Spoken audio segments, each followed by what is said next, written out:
máquina seguía, pita pita y caminando.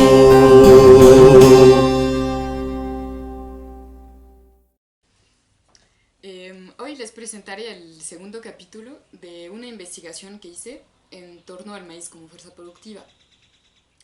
En el primer capítulo, que ya se publicó, traté del punto de partida de esta investigación, es decir, tanto de los motivos por los cuales decidí llevarla a cabo, como del criterio del cual partí para desarrollar esas ideas.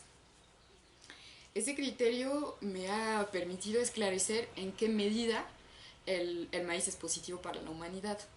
Así que hoy, ya que tenemos ese criterio, vamos a poder caracterizar mejor esas aportaciones del maíz a la humanidad, es decir, ver cómo es una fuerza productiva para la vida humana.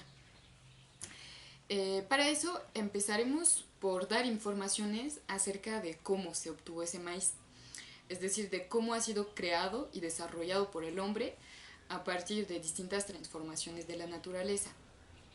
En efecto, esos elementos sobre la elaboración del maíz enmarcan su desarrollo como fuerza productiva.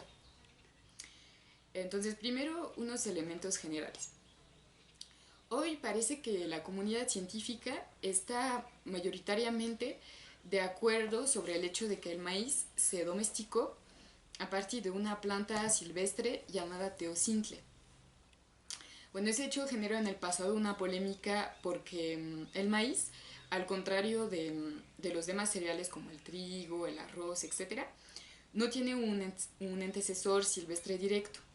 Por ejemplo, no existe tal cual maíz silvestre, como sí existe el trigo silvestre. Entonces eso generó una polémica, no se sabía bien cuál era el antecesor del maíz. Pero hoy parece que sí se tiene un acuerdo en torno al teocintle. Entonces hay que saber qué es el teocintle, cuáles son sus características. Se distingue del maíz en varios aspectos, como se puede ver en la imagen. Tiene más ramas y más mazorcas, más o menos 100 por planta, pero cada mazorca es más pequeña, mide alrededor de 6 centímetros, o sea, un dedo, y cuenta con menos granos, o sea, alrededor de 12 por mazorca, mientras que las mazorcas actuales cuentan entre 400, 1000 granos. Además, cada grano está cubierto por una cáscara espesa y dura, pero la mazorca del teocintle no cuenta con una hoja que la protege como la mazorca actual. Y finalmente, al contrario del maíz de hoy, el maíz de hoy no puede reproducirse sin la ayuda del hombre. En efecto, ya que los granos están encerrados en la hoja de la mazorca, pues no pueden, por consiguiente, caerse al suelo y dar lugar a una nueva planta. Y bueno, en el caso del teocintle sí puede reproducirse, y eso en virtud de un mecanismo de ruptura del tallo de la rama que permite la dispersión de las semillas en el piso, pues. De tal manera que el hombre del pasado, los hombres del pasado, que pisan las tierras del Anáhuac hace miles de años, se encuentran con esa planta llamada teocintle, planta que crece sobre todo en las regiones semidesérticas o tropicales secas, como en el centro-sur de México. Y bueno, el desarrollo del teocintle maíz como fuerza productiva empieza aquí. En ese momento, cuando los hombres del pasado se ponen a recoger tal planta. Parece que los que empezaron a hacer eso eran pequeños grupos de cazadores-recolectores que se desplazaban conforme transcurrían las estaciones. Mientras que los hombres iban en búsqueda de animales para cazar, las mujeres recogían todo tipo de plantas silvestres, entre las que estaba el teocintle, cuya caña era masticada para extraer su jugo dulce. La extracción del mismo servía para confeccionar una bebida fermentada. Y bueno, parece que este fue el primer uso que se hizo de tal planta. Al convivir con el teocintle, los hombres recolectaron cada vez más informaciones sobre la semilla, la planta, su ciclo reproductivo, sus necesidades en términos de agua, de sol, etc. Con la experiencia y la observación adquirieron conocimientos que les permitieron seguir desarrollando esa planta como fuerza productiva, de acuerdo con sus necesidades específicas. En efecto, al observar todos esos elementos, los hombres han podido intervenir en ese ciclo reproductivo, desencadenando el proceso que conocemos como domesticación. En el caso del maíz, análogo al de cualquier otro cereal, ese proceso parece haber comenzado con la selección y el aislamiento geográfico de ciertas plantas que mutaban naturalmente y cuyas características eran más adecuadas a los deseos del hombre.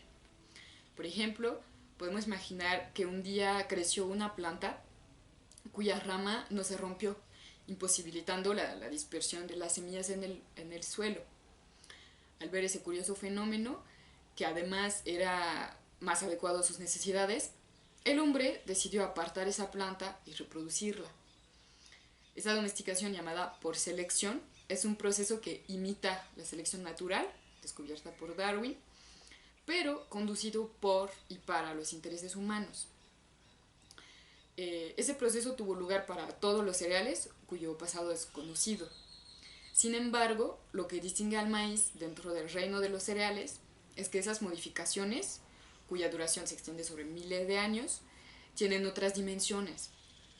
Los cereales del continente eurasiático, por el hecho de que tenían antecesores silvestres, como ya lo hemos dicho, no tuvieron que ser muy ampliamente modificados para poder responder a las necesidades de sus pueblos, al contrario del maíz.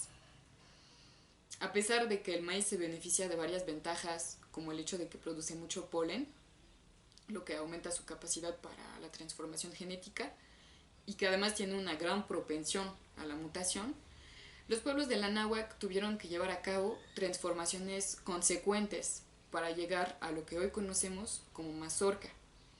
Por ejemplo, los granos de la mazorca del maíz son mucho más grandes que los granos de cualquier otro cereal, y bueno, eso implicó mucho más trabajo de selección. Según Arturo Warman, que ya mencionamos, el maíz actual es para el reino vegetal lo que el hombre es para el reino animal, su último desarrollo. La mazorca, que Warman califica de verdadera excepción en la naturaleza, da cuenta de la capacidad que tiene el maíz para volcar su energía sobre grandes frutos abundantes y, según él, refleja la hazaña de los pueblos que domesticaron y desarrollaron esa capacidad para conformar la energía a las necesidades humanas.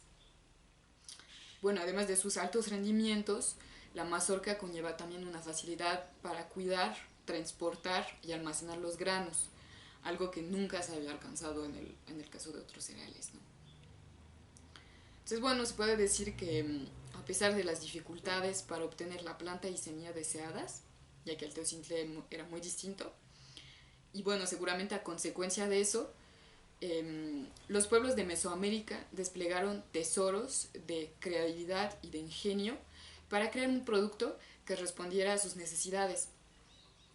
Y en ese momento ya el maíz podía empezar a considerarse como una técnica agrícola mediata y ya no inmediata, como era el caso cuando se trataba de la mera recolección. El desarrollo del maíz como tecnología humana es pues sorprendente por ser extraordinario.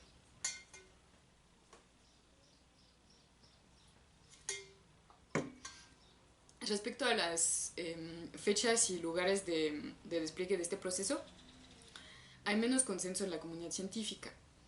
Se estima que la intervención del hombre en los ciclos de crecimiento de la planta empezó hace unos 10.000, 11.000 años.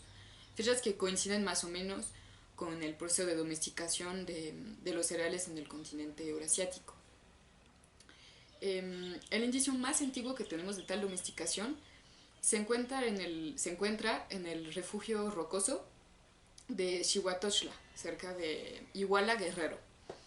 Sin embargo, en ese lugar no crece el teocintle de forma silvestre, lo que hace pensar que fue recogido o domesticado en otro lugar y luego transportado hasta esa zona. Existe un importante debate acerca del lugar donde empezó la domesticación del teocintle maíz. Debate que se polariza entre, por un lado, los que apoyan una domesticación unicéntrica es decir, en un solo lugar, en la zona sur del río Balsas, en el estado de Guerrero, y por otro lado, los que afirman que la domesticación ocurrió en varios lugares a la vez, lo que según ellos además permitiría dar cuenta de la gran variedad de maíces que conocemos hoy. Es un poco difícil tener una postura clara al respecto, eh, porque se trata de una cuestión con un contenido político denso. O sea que la respuesta a esta cuestión ha sido, por ejemplo, central en la promulgación de la Ley de Bioseguridad del 2005, conocida también como Ley Monsanto.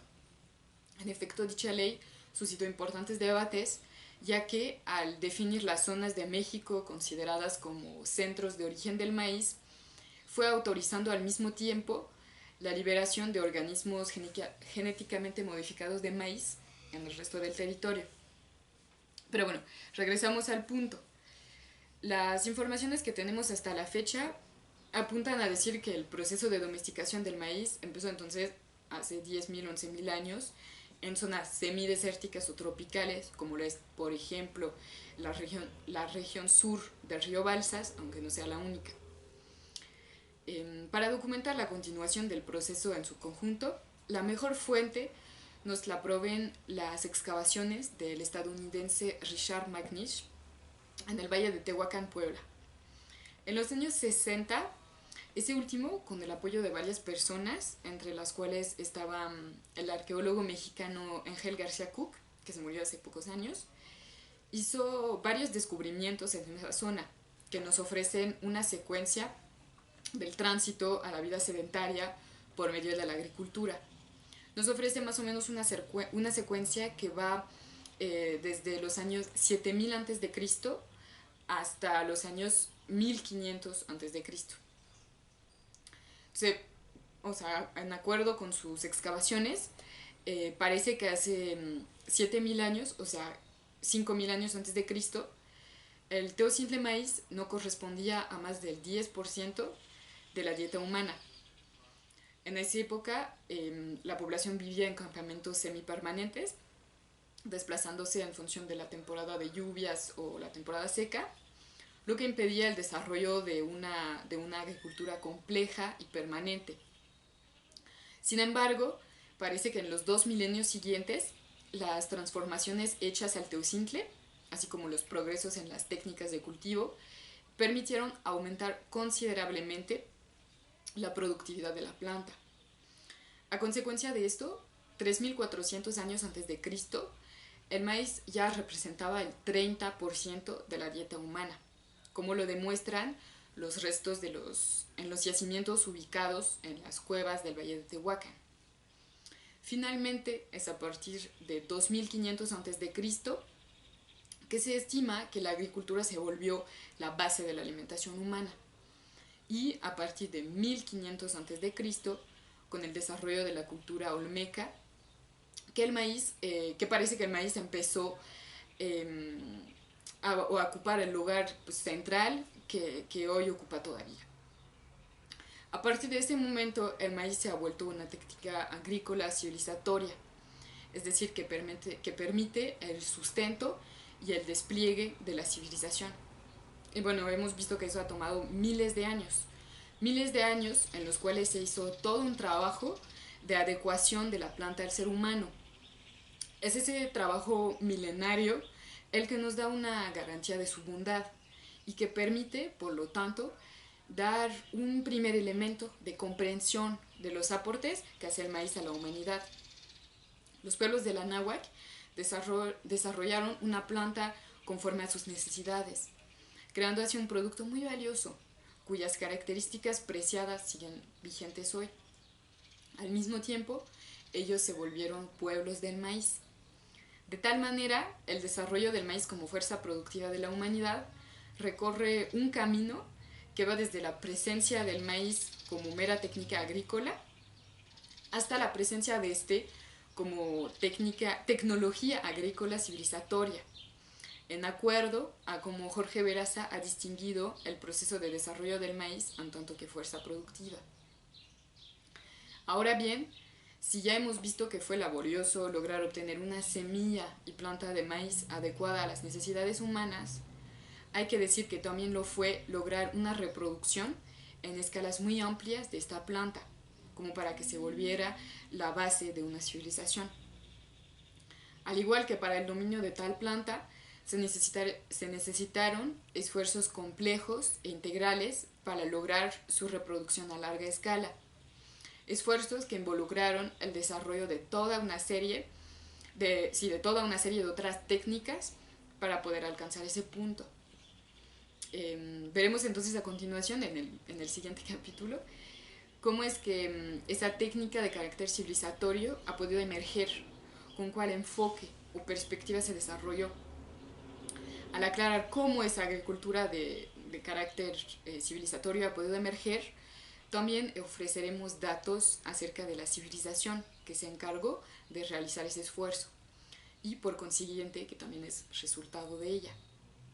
Intentaremos pues pensar el desarrollo del maíz como cultivo junto con el desarrollo de la civilización como civilización del maíz.